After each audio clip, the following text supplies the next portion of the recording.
విజయసాయి రెడ్డి గారి మీద ఇంత జరుగుతుంటే ఆయన వయసులో ఆయనకి లింకులు ఉన్నాయి, ఆయన ఎవరికో కడుపు చేసినారు అది ఇది అని అంటా ఉంటే ఎంతమంది మాట్లాడినారండి వైసీపీలో? వేరేస్ కొడాలి నాని, వేరేస్ పేరు నాని, వేరేస్ మన అంటే మీరు అమర్నాథ్ గారు. రోజా గారి గురించి ఎగ్జాంపుల్ చెప్తున్నారు. అవును. ఇప్పుడు రోజా అయితే ఎప్పుడు ఒక జగన్ కి రైట్ హ్యాండ్ లాగానో లెఫ్ట్ హ్యాండ్ లాగానో అయితే ఎప్పుడు లేరు. అవును. కానీ విజయసాయి రెడ్డి మాత్రం ఒక జగన్ కి అయితే ఒక లెఫ్ట్ హ్యాండ్ అనుకోవచ్చు మనం. రైట్ హ్యాండ్ అవినాష్ రెడ్డి గాని వాళ్ళు కానీ చూసుకుంటే, ఫ్యామిలీ మెంబర్స్ చూసుకుంటే లెఫ్ట్ హ్యాండ్ అయితే Vijayasai Reddy compulsory.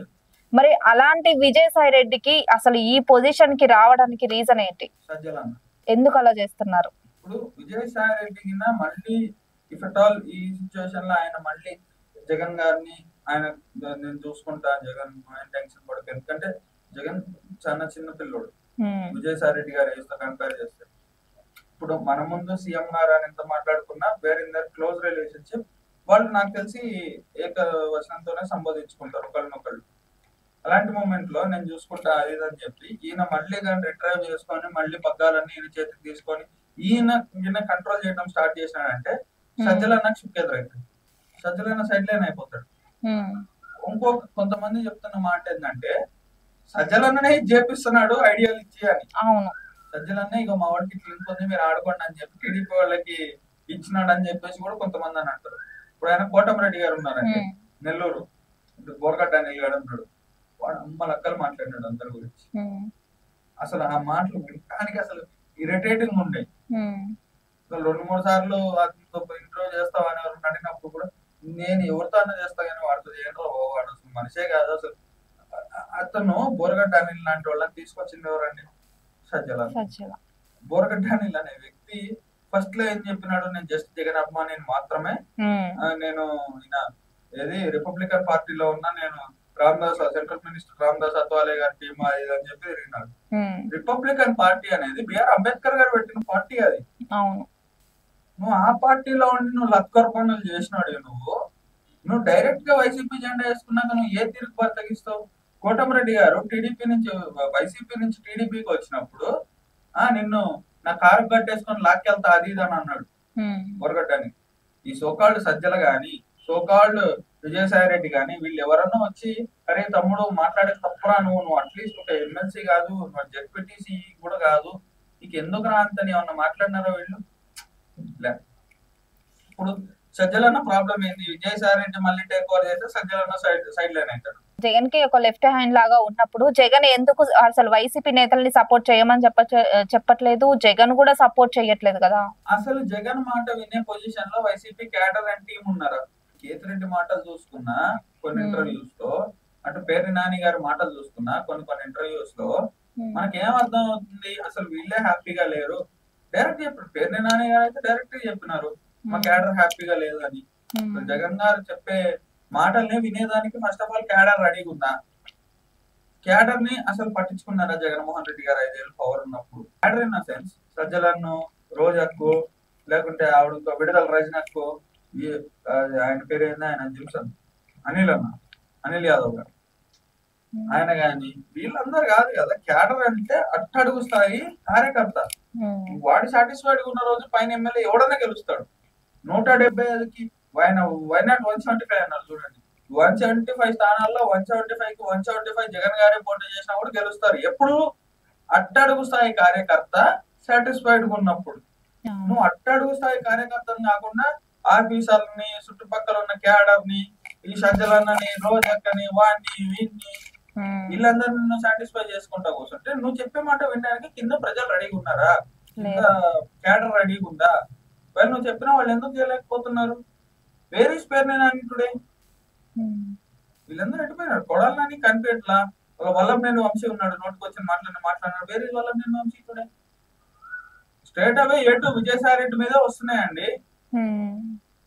AD cadre అంతా ఎట్టిపోయినారు. మినిస్టర్లు అనుభవించిన వాళ్ళు ఎట్టిపోయినారు. మన అమర్నాథ్ గారు ఎట్టిపోయినారు. అలా మార్గాన్ని భరత్ ఎట్టిపోయినాడు, వీడియోలు చేసుకునే ఆయన. వీళ్ళంతా ఎట్టిపోయినారు, కనిపించట్లేదు కదా. విజయసాయి రెడ్డిది అసలు ఇంకోటి ఏంటంటే సజ్జలకి విజయసాయి రెడ్డికి పడతలేదు. Very same reason. Sajjala main lead తీసుకోవాలా లేకుంటే విజయసాయి రెడ్డి మెయిన్ లీడ్ తీసుకోవాలా అనే విషయంలో విజయసాయి రెడ్డిని కార్నర్ చేయడానికి సజ్జల ఈ గేమ్ ఆడుతున్నాడు అనేది కూడా చెప్తున్నారు. జరగచ్చు, ఏమన్నా జరగచ్చు, బికాస్ దట్ ఈస్ వైసీపీ. ఇప్పుడు మీరు వేరే పార్టీలు అనుకోండి, కొన్ని రూల్స్ అండ్ రెగ్యులేషన్స్ ఉంటాయి. వైసీపీ అనేది అట్లా ఏముండదు. ఎవరికి నచ్చింది వాడు ఆడుతూ ఉంటాడు. ఈ ఆటలో ఎవరు బలవుతారంటే కామన్ మ్యాన్ బలవుతారు. సో విజయసాయి రెడ్డి గారి ఇష్యూ వచ్చే టైంకి జగన్ గారు స్పందించినారా ఇప్పటిదాకా? స్పందించలేదు. లేదు. సజ్జలన్న కానీ వస్తలేడు. సజ్జలన్న కొడుకు వాడు ఉంటాడు, వాడు మొత్తం అంటే అక్కడి వరకు పెద్దవాళ్ళ వరకు ఎందుకు, కనీసం అక్కడ ఎలక్షన్స్ అప్పుడు సపోర్ట్ చేసిన చిన్న చిన్న నాయకులు కూడా రావట్లేదు ముందుకే. ఎందుకు వస్తారు? బికాస్ ఇప్పుడు ఏదో మర్డర్ కేసు కాదు ఇది. ఇప్పుడు వివేకం బాబాయ్ లేపేసినట్టు బాత్రూమ్ లో మర్డర్ కేసులు కావి. దిస్ ఈస్ క్రమ సంబంధం ఇది.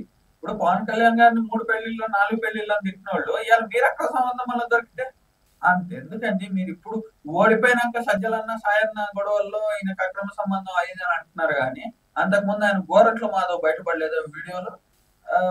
ఆయన ఉంటాడు, ఆయన సినిమా రివ్యూలు ఇస్తుంటాడు, నీటిపారుదల శాఖ మంత్రి, ఆయన పేరు ఏదో ఉంటుంది తెల్లగడ్డ, ఆయన రాంబాబు గారు. ఆయన ఆడియో కాల్స్ బయటికి రాలేదా? సత్యబాబు గారి రాలేదా ఆడియో కాల్స్ బయటికి? అప్పుడు అధికారంలో ఉన్నారు కదా. అధికారంలో ఉన్నప్పుడే వీళ్ళని చేస్తే మరి ఏం చేసి ఉంటాం? ఛాయన్నది ఇప్పుడు బయటపడ్డది. ఇప్పుడు ఓన్లీ వాళ్ళది కాస్త ముందు బయటపడ్డది, వీళ్ళది తర్వాత బయటపడ్డది. అంటే ఇప్పుడు ఓన్లీ విజయసాయి రెడ్డికి ఇట్లాంటివి ఉన్నాయని అంటే సరే, ఇదేదో conspiracy theory, TDP Janasena BJP 3 కలిపి విజయసాయి రెడ్డిని కార్నర్ చేస్తున్నాయని అనుకోవచ్చు. ఇంతకు ముందే వీళ్ళకి ట్రాక్ రికార్డ్ ఉంది కదా దీనిలో. ఒకవేళ నిజంగా లేకపోతే వాళ్ళు డిఎన్ఏ టెస్ట్ కూడా రమ్మని పిలుస్తున్నారు, మరి వెళ్ళొచ్చు కదా. ఫస్ట్ మనోడు అదే అంటాడు కదా, డిఎన్ఏ టెస్ట్ చెప్తుందా సైంటిఫికల్ గా. Vijayasai Reddy is not a person like వీళ్ళ లెక్క కాదు, ఎవరి లెక్క గోరట్ల మాధవ్ లెక్క వీళ్ళందరి లెక్క నిషాని కాదు ఆ వ్యక్తి. Is a chartered accountant. Jagan ఆస్తులన్నిటినీ కూడా మారిషియస్ దగ్గర నుంచి వివిధ రూపాయలు సూట్ కేస్ కంపెనీలని అదని ఇదని చెప్పి విస్తృత స్థాయిలో 1,00,000 కోట్లని మేనేజ్ చేయగలిగిన వ్యక్తి ఈ చిల్లర ఇష్యూలో కార్నర్ అవుతున్నాడంటే there is something fishy. Number 1 thing. లేదు అయితే గీతే మర్డర్లు చేసినారు తప్ప ఇట్లాంటి రంగు భాగవతాలు వైసీపీలో ఎప్పుడు లేవా అన్నట్టు ట్రాక్ రికార్డ్ ఉంది కదా, చరిత్రలు ఉన్నాయి కదా. అలా గోరంట్ల మాధవ్ గాని, ఆయన సత్యబాబు గాని, లేకుంటే ఈయన రాంబాబు గారు గాని, వీళ్ళందరూ టాలెంట్లు మనం చూసే ఉన్నాం కదా. మరి ఇప్పుడు వాళ్ళందరూ చేయగలేదు, ఏం చేయలేదని ఎట్లా నమ్ముతాం? ఇప్పుడు ఇంతకు ముందు వైసీపీ ఎవరి మీద కూడా ఇట్లాంటివి లేవు, విజయసాయి రెడ్డిని ఒక్కడి మీద పడుతున్నాయి అంటే ఎస్ ఏదో ఉంది, అవతల వాళ్ళు ఏదో చేసినారు మీద. మీ టాలెంట్ ఆల్రెడీ చూసినారు కదా జనాలు. వాళ్ళది ముందు బయటపడ్డది, తర్వాత బయటపడ్డది అంతే. విజయసాయి రెడ్డిది 1 థింగ్ ఏంటంటే ప్రతిపక్షం చేస్తుందా లేకుంటే వాళ్ళ పక్షమే. ఇప్పుడు ఆ ప్రతిపక్షం in the sense not government.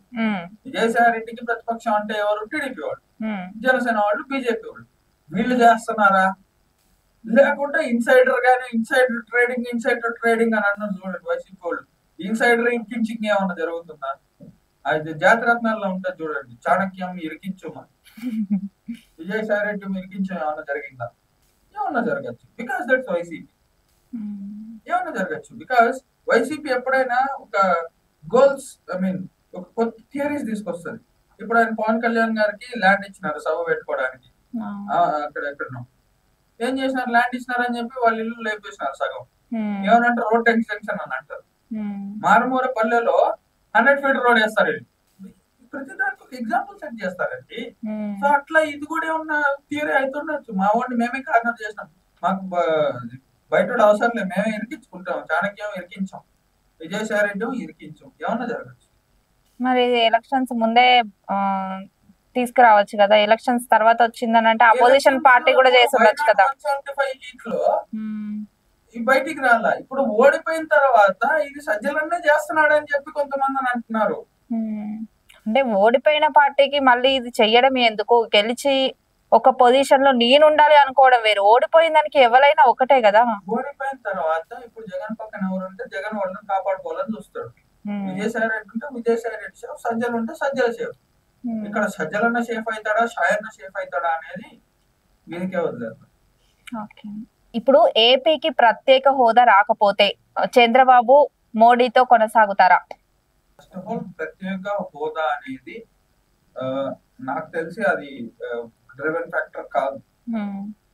Because ఉన్న ఇన్నేళ్ల చరిత్రలో, భారతదేశ చరిత్రలో special category or special status లాంటి అంతో ఇంతో కొంచెం దానికి సరసమానంగా ఉన్నటువంటి స్టేట్ ఏమైనా ఉంది అంటే దట్ వాస్ కాశ్మీర్.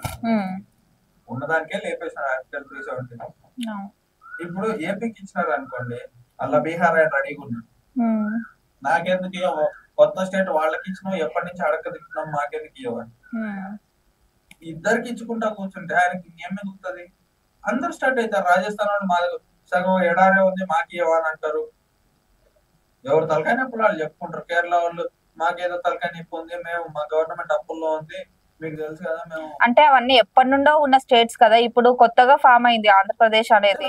సో తెలంగాణకు ఆల్రెడీ బడ్జెట్స్ ఉన్నాయి, గవర్నమెంట్ అప్పుల్లో ఉన్నది ఓకే, కానీ క్యాపిటల్ ఆల్రెడీ తెలంగాణకు ఉంది. ఇప్పుడు క్యాపిటల్ కట్టుకోవాలన్నా, ఏదైనా కోర్టు ఏది చెయ్యాలన్నా ఖచ్చితంగా బడ్జెట్ అనేది కావాలి. అంతకుముందు క్యాపిటల్ హైదరాబాద్ కాబట్టి తెలంగాణకు అన్ని ఉన్నాయి. సో ఇప్పుడు ఆంధ్రప్రదేశ్ కి కనీసం వాళ్ళు క్యాపిటల్ నిర్మించుకోవడానికైనా బడ్జెట్ అనేది కంపల్సరీ కావాలి కదా. సో ఏమైనా స్పెషల్ బడ్జెట్ ఇచ్చే అవకాశాలు ఉన్నాయా? స్పెషల్ ఎకనామిక్ జోన్ కింద వీళ్ళకి చాలా జరుగుతాయి. ఎందుకంటే ఇప్పుడు ఆయన తరచూ వెళ్ళొస్తున్నారు చంద్రబాబు గారు ఢిల్లీ. పవన్ కళ్యాణ్ గారు కూడా ఆయన చాలా స్పెషల్ చెప్పినారు, నేను టీడీపీకి బేషరతుగా మద్దతు ఇవ్వడానికి కారణం కూడా అదే. ఇప్పుడు మనం ఏమైనా చేసినా కూడా ఆయన ఎక్స్పీరియన్స్ తప్ప ఇంక ఏది దీన్ని బయటకు తీసుకురాలేదు. చంద్రబాబు గారి కరెక్ట్ అన్నది ఎందుకనంటే is an well known reformist. ఇప్పుడు మాటికి ఇప్పుడు 1 week 10 days లో బడ్జెట్ పెడతారండి. బడ్జెట్ కంటే ముందు ఈయన ఢిల్లీ వెళ్తాం జరిగింది, బాబు మాకు కొంచెం ఎక్స్ట్రా డబ్బులు కావాలని. దీనికంటే ముందే ఆయన అడిగినారు, మాకు నేషనల్ రింగ్, మాకు అమరావతి రింగ్ రోడ్ కి డబ్బులు ఇవ్వండి అని నితిన్ గడ్కరీ గారి దగ్గరికి పోయినారు. నిర్మలా సీతారామన్ కలిసినారు, అమిత్ షాని కలిసినారు, కొన్ని కేసులలో, కొన్ని విషయాలలో మోదీ గారితో కూర్చొని మాట్లాడినారు. ఇట్లా రాజ్నాథ్ సింగ్ గారితో కూర్చొని కొన్ని మాట్లాడినారు, బికాస్ మనకు వైజాగ్ లో నేవీ ఉంటది కాబట్టి. ఇట్లా ఎక్కడికక్కడ ఆయన మాట్లాడుకుంటూనే వస్తున్నారు. Special economic zone or special ప్యాకేజ్లు ఇట్లాంటివి వస్తాయి తప్ప, బికాస్ ఏపీకి ఇవ్వడం ఏపీకి ప్రత్యేక హోదా ఇచ్చినారు అని అంటే ఇంకో 15-20 మంది రెడీ అవుతారు. రాజస్థాన్ వాళ్ళు అడుగుతారండి, మాకు సగం మా రాష్ట్రం పెద్దదైనా కూడా మాకు విడత ఇంత పెద్దగా ఉన్నా మాకు సగం ఎడారి ఉంది, మా బతికేంది అని అంటారు. కరెక్ట్, వాస్తవమే కదా. వాళ్ళకి సగం ఎడారి ఉంది కదా, పంట భూమి లేదు కదా వాళ్ళకి. మనకి ఏపీలో చాలా పంట భూమి ఉంది, కానీ రాజస్థాన్ లో సగం ఎడారి ఉంది. వాళ్ళకి తినేదానికి కూడా కష్టమే కదా, వాళ్ళకి వాటర్ ఫార్మేషన్స్ కూడా కష్టమే కదా, వాళ్ళు కూడా అడుగుతారు కదా. కానీ ఇప్పుడు బీజేపీలో మళ్ళీ చంద్రబాబు లేకపోతే ప్రభుత్వం కూలిపోతుంది కదా. నాట్ ఓన్లీ చంద్రబాబు అండి, నితీష్ లేకపోయినా కూడా కూలిపోతుంది. మరి ఇద్దరు అనుకొని డ్రాప్ అవుతాయి, ప్రత్యేక హోదా లేదు అని. రెండు రాష్ట్రాల వాళ్ళు ప్రత్యేక హోదా మోదీని ఇవ్వలేకపోతే ఇండియా లేన్స్ అసలు ఇవ్వదు. రాష్ట్రాన్ని విడగొట్టింది ఎవరండి? కాంగ్రెసే కదా. 2019లో మేము ఇస్తాం, 2014లో స్టేట్ ని విడదీసేటప్పుడు మేము ప్రత్యేక హోదా ఇస్తాము నెక్స్ట్ గెలిస్తే అని అన్నారు. కానీ వీళ్ళు నిజంగా కాంగ్రెస్ కి చిత్తశుద్ధి ఉంటే మేము తెలంగాణ స్టేట్ ఇచ్చేసినాము డివైడ్ చేసి, వీళ్ళకు ఉంది, మీకు ఇప్పుడే మేము ప్రత్యేక హోదా ఇచ్చేస్తున్నాము, మీరు కూడా సాటిస్ఫైడ్ ఉండండి, ఆ ప్రత్యేక హోదాని చూసి మాకు ఓటేయండి అని అంటారు. కానీ మేము నెక్స్ట్ మళ్ళీ యూపీఏ 2014లో పవర్ లోకి వస్తే మీకు స్పెషల్ స్టేటస్ ఇస్తామని ఎట్లా అంటది? అవునా కదా. ఇప్పుడు అయ్యాడు, తర్వాత ఎట్లా ఇస్తాడు? ఇప్పుడు తెలంగాణ వాళ్ళు గట్టిగా బలంగా కొట్లాడినారు. వాళ్ళది ఎప్పటి నుంచో ఆకాంక్షది, కొన్ని దశాబ్దాల ఆకాంక్ష, మా రాష్ట్రం మాకు కావాలరా బాబు అని. ఈవెన్ బిఫోర్ దట్ కూడా ఇక్కడ నిజాం ఉన్నాడు. ఏపీ మద్రాస్ రీజియన్ కింద బ్రిటిష్ వాళ్ళ దగ్గర ఉండేది. మద్రాస్ క్యాడర్ లో ఏపీ అనేది బ్రిటిష్ వాళ్ళ దగ్గర ఉండే, తెలంగాణ అనేది నిజాంల దగ్గర ఉండే. అవునా, నిజాముల కింద ఉంది. విచ్ మీన్స్ అప్పటికే ఇది ఒక separate thing. It was not a part and parcel of AP. అవును, భాష ఒకటే, తెలంగాణ తెలుగే, వెరస్ ఆంధ్ర కూడా తెలుగే. మళ్ళీ ఇక్కడ కొంతమంది సోకాల్డ్ మేము సెల్ఫ్ డిక్లేర్డ్ మేధావులు ఏమంటారు, లేదు కాదు తెలంగాణ ఉండేది తెలుగు కాదు ఇది వేరే అంటే, అరే నాయన మాండలికం ప్రతి 100 కిలోమీటర్లకి మారుతుంది. ఆదిలాబాద్ లో మాట్లాడేది కరీంనగర్ లో మాట్లాడారు, కరీంనగర్ లో మాట్లాడేది వరంగల్ లో మాట్లాడారు, వరంగల్ లో మాట్లాడేది ఖమ్మంలో మాట్లాడారు. ఖమ్మం ప్రజలతో మీరు మాట్లాడితే వాళ్ళు ఏపీ అని అనిపిస్తుంది. అదే ఖమ్మం అని నువ్వు ఏపీ వాడు అంటే ఊరుకుంటాడు, చెప్పు తీసుకొని అంటాడు. అవునా కాదు? ఇప్పుడు ఆంధ్ర ఉందండి, కృష్ణ మన గుంటూరు ఒక డైలెక్ట్ ఉంటది, చాలా గ్రాంధికంగా ఉంటది. కృష్ణ గుంటూరు అనేది. పల్నాడుకి వెళ్తే కొంచెం వేరే లెక్క మారుతుంది. అటు మళ్ళీ మీరు రాయలసీమ సైడ్ వెళ్తే వేరే యాస వచ్చేస్తుంది. చిత్తూరు సైడ్ వెళ్తే రాయలసీమలోనే ఇంకో స్లాంగ్ వస్తుంది, కొంచెం తమిళ్ కలిసిన స్లాంగ్ వస్తుంది. గోదావరి జిల్లాలోకి వస్తే ఒకటి ఉంటది. మళ్ళీ ఆ గోదావరి జిల్లాలో కూడా పశ్చిమ గోదావరి జిల్లాలో ఒక స్లాంగ్ వస్తుంది. ఇటు తమిళనాడు ఉన్న ఏపీలో ఉండే వాళ్ళు బార్డర్స్ లో ఉండే వాళ్ళు తమిళ్ మాట్లాడతారు, అక్కడ వాళ్ళని ఏపీ వాళ్ళు కాదు అని అంటూరుకుంటారు, ఊరుకోరు కదా, చెప్తా కొడతారు. సో ఇట్లా సెల్ఫ్ డిక్లేర్డ్ మీద మాటలు కాకుండా మనం కామన్ గా చూసుకుంటే ఎక్సెప్ట్ లాంగ్వేజ్ తెలంగాణకి ఏపీకి పెద్ద కనెక్షన్స్ లేవు. బట్ నెహ్రూ లాంటి వాళ్ళు, మళ్ళీ ఇక్కడ కూడా చెప్తా, మళ్ళీ ఈ దరిద్రానికి కూడా కాంగ్రెస్ కారణం. నెహ్రూ ఇప్పుడు మన పొట్టి శ్రీరాములు గారు మాకు లింగ్విస్టికల్ స్టేట్స్ అంటే భాష ప్రాధాన్యతంగా మాకు స్టేట్స్ కావాలి అన్నప్పుడు వీళ్ళిద్దరు తెలుగే కదా అని కలిపేసినారు. మీకు మ్యాటర్ అర్థమైందా? లింగ్విస్టికల్ స్టేట్స్ ఇష్యూ వచ్చినప్పుడు కలిపేసినారు. తమిళనాడు తమిళ్ మాట్లాడే వాళ్ళు తమిళ్, కేరళ వాళ్ళకి కేరళ, అది ఇది అని చెప్పి మళ్ళీ అది ఒక ఇది జరిగింది. అది మాట్లాడుకుంటే అది మళ్ళీ వేరే పెద్ద సబ్జెక్ట్ అయిపోతుంది. సో ఇలాంటి టైంలో మీరు డివైడ్ చేసినారు. ఎన్నో దశాబ్దాల కాంక్ష తెలంగాణ ప్రజలకు, మా రాష్ట్రం మాకు కావాలి, మేము చూసుకుంటాం, మాకు వేరే వాళ్ళది అవసరం లేదు. ఎందుకంటే నిజాంస్ నుంచి కూడా పోరాడి తెచ్చుకున్నదండి ఇది, రథాకాలతో కొట్లాడి తెచ్చుకున్నది ఇది, ఊరికనే రాలా. సో మాది మాకు కావాలని తెలంగాణ ప్రజలు పట్టుబట్టారు. రాస్తా రోకోలు, రైలు రోకోలు, ఎంతో మంది స్టూడెంట్స్ ఆత్మహత్యలు, సజీవ దహనాలు ఇవన్నీ జరిగిన తర్వాత ఇచ్చింది కాంగ్రెస్ తెలంగాణ. ఇప్పుడు మన ఎలక్షన్స్ లో సోనియమ్మ తెలంగాణ ఇచ్చింది, సోనియమ్మ తెలంగాణ ఇచ్చిందని రేవంత్ గారు అంత బలంగా మాట్లాడినారే. ఇదే రేవంత్ గారు టీడీపీలో ఉన్నప్పుడు సోనియా గాంధీని బలిదేవత లేదా స్టూడెంట్స్ అందరూ తమ తలగబెట్టుకుంటున్నప్పుడు, ఆత్మాహుతులు చేసుకుంటున్నప్పుడు ఎవడో ఇస్తే కాదు, ప్రజలు కొట్లాడితే వచ్చింది తెలంగాణ. సుభాష్ చంద్రబోస్ గారు ఒక మాట అంటారండి, freedom is not given, it's taken అని. ఎవడో ఇస్తే కాదు, మనం కొట్లాడి తెచ్చుకుంటే వచ్చేది స్వతంత్రం. అలాంటిది తెలంగాణ ప్రజలు కొట్లాడి తెచ్చుకున్నారు. యూపీఏ మీదనే, మళ్ళీ వేరే వాళ్ళ మీద కూడా కాదు, కాంగ్రెస్ మీదనే కొట్లాడి తెచ్చుకున్నారు తెలంగాణని. ఓకే, తెలంగాణ ప్రజలు ఇంత సీరియస్ గా కోరుకుంటున్నారు, మేము తెలంగాణ ఇస్తున్నాం అని అన్నారు. Very good. ఏపీని డివైడ్ చేశారు, very good, not at all problem. Even దాంట్లో కూడా గొడవలు ఉన్నాయి. భద్రాచలంలో కొన్ని అటుపోయినాయి, కొన్ని ఇటుపోయినాయి అని కూడా గొడవలు తెచ్చుకున్నాం. ఏదో 5 villages సంథింగ్ అందులో కలిసాయి అని. దానికి కారణం కాంగ్రెస్ పార్టీ, సోకాల్డ్ సోనియా గాంధీ. ఇది ఒకటి ఉంది. వీటన్నిటి మధ్యలో మీరు తెలంగాణ ఇచ్చినప్పుడు మీరు ఇక్కడ స్టేట్ ఇచ్చేసినారు. Very good, not at all problem, because ఇక్కడ ప్రజలు కోరుకున్నారు. మీరు ఆ బిల్లులో పెట్టినారు ప్రత్యేక హోదా ఇస్తామని. ఇస్తాము ఏంటి, ఇవ్వాలి కదా.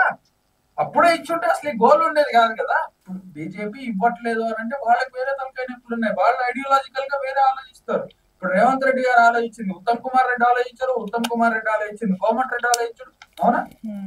ఒక్కొక్కరిది ఒక్కొక్క వే ఆఫ్ వర్కింగ్ స్టైల్ ఉంటది. వైఎస్ఆర్ గారు ఒక లెక్క పరిపాలిస్తారు, అట్లా రేవంత్ రెడ్డి గారు ఒక లెక్క పరిపాలిస్తారు, కిరణ్ కుమార్ గారు రెడ్డి గారు ఒక లెక్క పరిపాలిస్తారు. ఏదో అదే కాంగ్రెస్ లో ఉన్నారు కదా వీళ్ళంతా, అదే కాంగ్రెస్ లో సీఎం గా చేస్తారు కదా. కొణిజేటి రోసయ్య గారు ఒక లెక్క ఆలోచిస్తారు, అంతకు ముందు ఉన్నటువంటి వాళ్ళు ఇంకో లెక్క ఆలోచిస్తారు. ఎన్టీఆర్ గారు టీడీపీలో ఎన్టీఆర్ గారు ఒక లెక్క పోతారు, చంద్రబాబు గారు ఒక లెక్క పోతారు. అట్లా ఒక్కొక్కళ్ళది ఒక్కొక్క స్టైల్ ఉంటది. వాళ్ళు ఏపీకి మేము ప్రత్యేక హోదా ఇస్తాము అని అన్నారు, ఇవ్వలేదు. గెలిస్తే ఇస్తామని టాలెంట్ ప్రదర్శించింది కాంగ్రెస్. సో ఏపీకి ప్రత్యేక హోదా ఇస్తారా అనేది చెప్పలేము, ఎందుకంటే మేబీ నాకు తెలిసినంతలో ఇవ్వకపోవచ్చు. ఇప్పుడు జగన్మోహన్ రెడ్డి గారు కూడా అన్నారు, మేము మెడలు వంచుతామని. మెడలు వంచడం కాదు కదా, మెడ దగ్గర చేయబెడదామని చూసిన చేతులు తీసి ఆయన చేతిలోనే పెడతారు. 303తో ఉన్నారు అప్పుడు ఎన్డీఏ, బీజేపీ 303తో ఉంది, మిగతాదంతా అలయన్సెస్ పవర్ లో ఉన్నారు.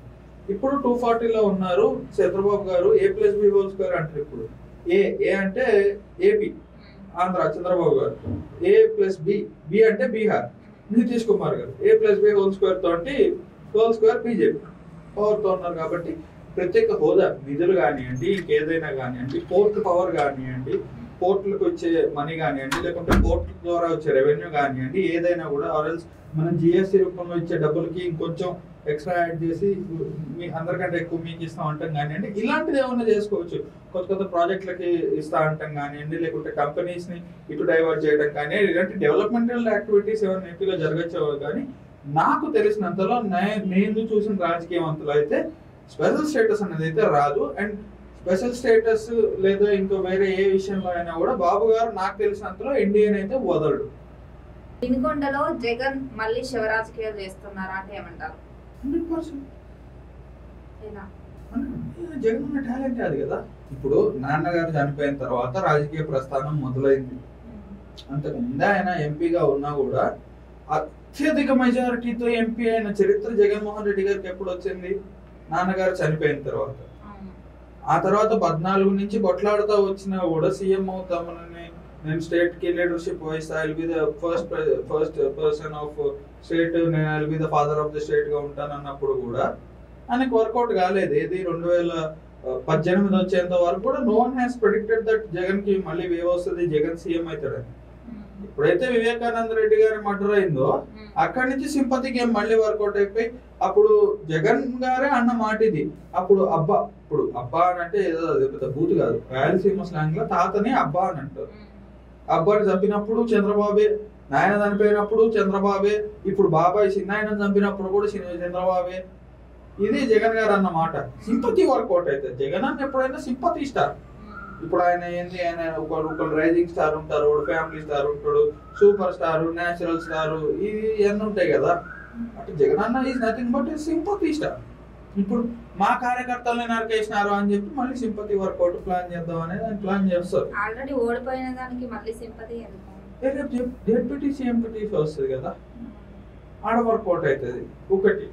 ఇంకొకటి ఏంది, ఇప్పుడు జగన్ కి ఇప్పుడు 11 సీట్స్ వచ్చినాక అసలు బయటకు వచ్చి ముఖం చూపించుకోవడానికి ముఖం చెల్లట్లేదు. ఇప్పుడు మా వాళ్ళని నరికేసినారని మళ్ళీ ప్రజల్లోకి వెళ్ళొచ్చు కదా, అదొక ఛాన్స్ ఉంది కదా. మా వాళ్ళని చంపేసినారు, మా వాళ్ళని నరికేసినారు, ఓలమ్మ ఓలయ్య అని చెప్పి మళ్ళీ మొత్తుకోవచ్చు కదా, ఇది ఒక ఛాన్స్ ఉంది. ఇప్పుడు కొంతమంది ఏం చెప్తున్నారు, ఎమ్మెల్యే సీట్ కి జగన్ రిజైన్ చేసి ఎంపీ సీట్ కి అవినాష్ రిజైన్ చేసి ఎంపీ సీట్ నుంచి జగన్ కొట్లాడే ఛాన్స్ ఉందని కూడా అంటున్నారు. అంటే రేవంత్ రెడ్డి గారు అన్నారు కదా, ఈ ఛాన్సెస్ ఉన్నాయి, ఒకవేళ అది కనుక జరిగితే కడపలో ప్రతి గల్లీకి మేము వచ్చి పని చేస్తాము, షర్మిలమ్మని గెలిపిస్తాం, అది ఇదని రేవంత్ రెడ్డి గారు అన్నారు. ఏదో ఊహాగానాలు కాదు, స్వయాన ఒక రాష్ట్ర సీఎం అన్నటువంటి మాటలు. సో షర్మిలక్క రెడీగా ఉంది. అష్టదిగ్బంధనం జరిగిపోయింది. ఇటు టీడీపీ అసలు సస్తే వదలదు, ఎందుకంటే చంద్రబాబు లోపల వేసినారు కాబట్టి. పవన్ కళ్యాణ్ అసలు వదిలే ప్రసక్తే లేదు, రక్తం తాగేదానికి రెడీగా ఉన్నాడు ఆ వ్యక్తి. ఎందుకంటే ఇట్లా ఆడవాళ్ళని తిట్టినారు, గలీజ్గా తిట్టారు, చిన్నం కూడా కాదు. బీజేపీ వాళ్ళు గుడులు దగ్గర చేసినారు. అసలు వాళ్ళు కచ్చబుట్టుతుంది అసలు. అంటే అసలు ఎలా చేస్తారంటే, రామతీర్థంలో రాముల వారి విగ్రహం శిరోఛేదనం జరిగిందని అంటే అసలు మనిషి అనే వాళ్ళు చేసే పనేనా అది? ఒకవేళ అదే పొజిషన్ లో చంద్రబాబు గారు కానీ లేకుంటే ఇంకెవరైనా కూడా సీఎం కొని ఉంటే ఆ నయాలు ఎవడో వాడిని పట్టుకొచ్చి వాడిని ఎట్లా జరిగేదో అట్లా జరిగేది వాడిది. రాముల వారి విగ్రహానికి శిరోఛేదనం జరుగుతుంది, విజయవాడ గుడిలో అమ్మవారి విగ్రహానికి సింహాలు దొంగలకు గురి కాబడితే రామతీర్థంలో మన వేదం తగలబెడతారు. ఇట్లాంటి ఎన్నో జరిగినప్పుడు బీజేపీ వాళ్ళు అసలు వాళ్ళకి క్షమించే పొజిషన్ లో లేనలేరు. ఈ తిరుమలలో డబ్బులు ఎత్తుకొని పోయినారు, చాలా జరిగినాయి. ఇప్పుడు రోజక్క టాలెంట్ కూడా తిరుపతిలో బయటపడ్డది కదా, మనుషులు ఎత్తుకొని పోయి విఐపీ దర్శనాలు చేపించుకొని డబ్బులు దొబ్బేసిందని. ఇట్లా ఎన్ని జయంగా బీజేపీ ఊరుకుంటుందా? ఊరుకో. వీళ్ళ ముగ్గురు ఊరుకోవట్లేదు. సొంత చెల్లి షర్మిలక్కనేమో నాకు డబ్బులు ఇవ్వలేదని చెప్పి ఆవిడ హర్ట్ అయింది. విజయమ్మ యూఎస్ఏ ఏడుంటే నన్ను వేసేస్తాడు సింపతి కోసం అని. లిటరలీ ఎలక్షన్ టైంలో విజయమ్మ యూఎస్ఏ వెళ్ళిపోవడానికి కారణం అదే, ఎనీ టైం నాకే నెక్స్ట్ అని.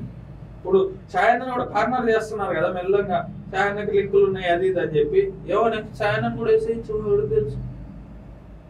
ఇప్పుడు మీరు మిర్జాపూర్ చూసినారా? మిర్జాపూర్ లో సీఎం వేసేస్తారు చూడండి, లారీ వచ్చి కుదేస్తుంది. ఎవరు ఛాయన్న కూడా జరగాల్సిన ఆవిడకి తెలుసు. అనుమానాస్పద స్థితిలో ఛాయన్న కూడా మృతి చెందొచ్చు కదా. మళ్ళీ అయితే జగన్ గారు వచ్చి అబ్బ చనిపోయినప్పుడు చంద్రబాబే, నాన్న చనిపోయినప్పుడు చంద్రబాబే, చిన్నాడు చనిపోయినప్పుడు చంద్రబాబే, ఆయన చనిపోయినప్పుడు చంద్రబాబే అని చెప్పి ఇదే డైలాగ్ కొడతారు. ఇదే డైలాగ్ కొడతారు ఈయన రేపు విజయసాయి రెడ్డికి ఏమన్నా అయితే. కానీ నిజంగా అంటే జగన్ ఇప్పుడైతే శవ రాజకీయాలు చేస్తున్నారని ఏపీ ప్రజలకు కూడా అర్థమైంది కదా, మళ్ళీ ఎలా నమ్ముతారు? ఏది జనాలు పిచ్చోళ్ళు అండి, నేను చెప్తున్నా ఏనండి.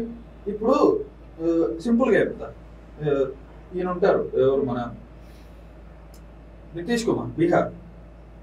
ఆయన దాదాపు ఎన్నిసార్లు సైట్స్ చేంజ్ అయ్యిండు. ఆయన 9 years లోనో 10 years లోనో 5-6 సార్లు సీఎం గా ప్రమాణ స్వీకారం చేసిండు. ఆయన కాసేపు ఇటు ఉంటాడు, కాసేపు అటు ఉంటాడు, కాసేపు ఇటు ఉంటాడు, కాసేపు అటు ఉంటాడు. ఆయన ఏం చేస్తాడు, సింపతికి ఏం వర్కౌట్ అవుతుంది, నన్ను మోసం చేసిన ఇది అని చెప్పి ఆయన సింపతికి ఏం వర్కౌట్ చేసుకొని ఆయన ఎలక్షన్స్ కానీ చేస్తుంటాడు. సింపతికి జనాలు ఎప్పుడైనా లొంగుతారండి. ఇప్పుడు చాలా మంది ఇప్పుడు 2018 ముందస్తు ఎన్నికలు తెలంగాణ, రేవంత్ రెడ్డి గారు కొడంగల్లో ఓడిపోయినారు. కొడితే మల్కాజ్గిరిలో మళ్ళీ గెలిచినారు. ఎట గెలిచినారు? సింపతి. అరే అక్కడ అనవసరం ఓడించినాం, పాపం కేసీఆర్ టార్చర్ చేస్తున్నాడు, అయ్యో గెలిపిస్తాను. ఈటల రాజేంద్ర గారు ఓడిపోయినారండి, మల్కాజ్గిరిలో మళ్ళీ గెలవలేదు ఎంపీ. సో సింపతి ఫ్యాక్టర్ ఎప్పుడు జనాల్లో వర్కౌట్ అవుతుంది. ఇప్పుడు అంత ఎందుకంటే 19లో 151 ఇచ్చేటప్పుడు తెలీదా జగన్ ఆయన మీద ఇంతకు ముందే ఈడీ కేసులు ఉన్నాయి, 16 నెలలు జైల్లో వేసినారు, 5 అని తెలుసు కదా, బట్ స్టిల్ ఎందుకు ఓట్లు వేసినారు? సింపతి. విజయసాయి రెడ్డి A2 అని తెలీదా, అయినా ఎంపీకి ఎందుకు గెలిపించారు? సింపతి. ఏదైనా ఇప్పుడు అరవింద్ కేజ్రీవాల్ మీద ఇన్ని కేసులు ఉన్నాయండి, స్టిల్ పంజాబ్ లో ఎట్లా గెలవగలిగాడు? ఆప్ ఇప్పుడు పంజాబ్ గవర్నమెంట్ ఎవరిది? ఆప్ది, ఆమ్ ఆద్మీ పార్టీ. ఎట్లా గెలవగలిగాడు? లోపటేసినారు. సింపతి. సింపతి ఫ్యాక్టర్ కి జనాలు ఎప్పుడూ పిచ్చోళ్ళు. చంద్రబాబు గారికి కూడా వన్ ఆఫ్ ద రీజన్ ఈ సింపతి. లోపలేసినారు పాపం పెద్ద ఆయన్ని. పవన్ కళ్యాణ్ గారి మీద కూడా సింపతి. 19లో ఓడించినాం 2 చోట్ల నుంచి అంటే ఇప్పుడు ఆయన పాపం వాళ్ళ ఇంట్లో వాళ్ళని కూడా అవమానపరుస్తున్నారు. సింపతి. సింపతి ఫ్యాక్టర్ ఎప్పుడు వర్కౌట్ అవుతుంది. నేను నరుకుతా, పొడుస్తా, కొరుకుతా అని అంటే వర్కౌట్ కాదు. జనాలు వీడు బజ్జి కొట్టుకుంటున్నారు అని అనుకుంటారు. అదే అయ్యా అయ్యా అని అంటే ఎస్ సింపతి ఫ్యాక్టర్ ప్రతిసారి వర్కౌట్ అయింది. ఈ దేశంలో సింపతి ఫ్యాక్టర్ వర్కౌట్ కాని వ్యక్తి ఎవడన్నా ఉన్నాడా చెప్పండి? సింపతి ఫ్యాక్టర్ పాలిటిక్స్ లో ఎప్పటికీ వర్కౌట్ అవుతుంది, కాకపోతే మన పర్ఫార్మెన్స్ ని బట్టి డిపెండ్ అయి ఉంటుంది. సో 100% ఇప్పుడు ఇన్ని రోజులు రాలేదండి. విజయసాయి రెడ్డి కోసం నెల్లూరు పోయిందా జగన్ అన్న? పోవట్లేదు. కానీ ఎవరో అట్టడుగు స్థాయి కార్యకర్తను ఏదో చేసేసినారని చెప్పి ఆయన వెళ్ళిపోతాడు వినుకొండ. అదే వినుకొండ పోగలిగిన వ్యక్తి విజయసాయి రెడ్డి సాయన్న దగ్గరికి ఎందుకు పోవట్లేదు? బికాస్ ఇక్కడ బొక్క విజయసాయి రెడ్డి అనే వ్యక్తి రంకు భాగవతం కాబట్టి. ఇది లెక్క, సింపతి ఫ్యాక్టర్ కాబట్టి. లెక్కకి బొక్కకి ఉన్నటువంటి సామరస్యం జగన్ అన్నకు తెలుసు. This is the whole and soul matter. Simple గా చెప్పాలనంటే సింపతి స్టార్ మళ్ళీ ఆయన గేమ్ ఆయన స్టార్ట్ చేశారు. ఓకే అండి, thank you so much. So చూసారు కదా శ్రీకర్ గారి అనాలిసిస్. చూస్తూనే ఉండండి SR మీడియా.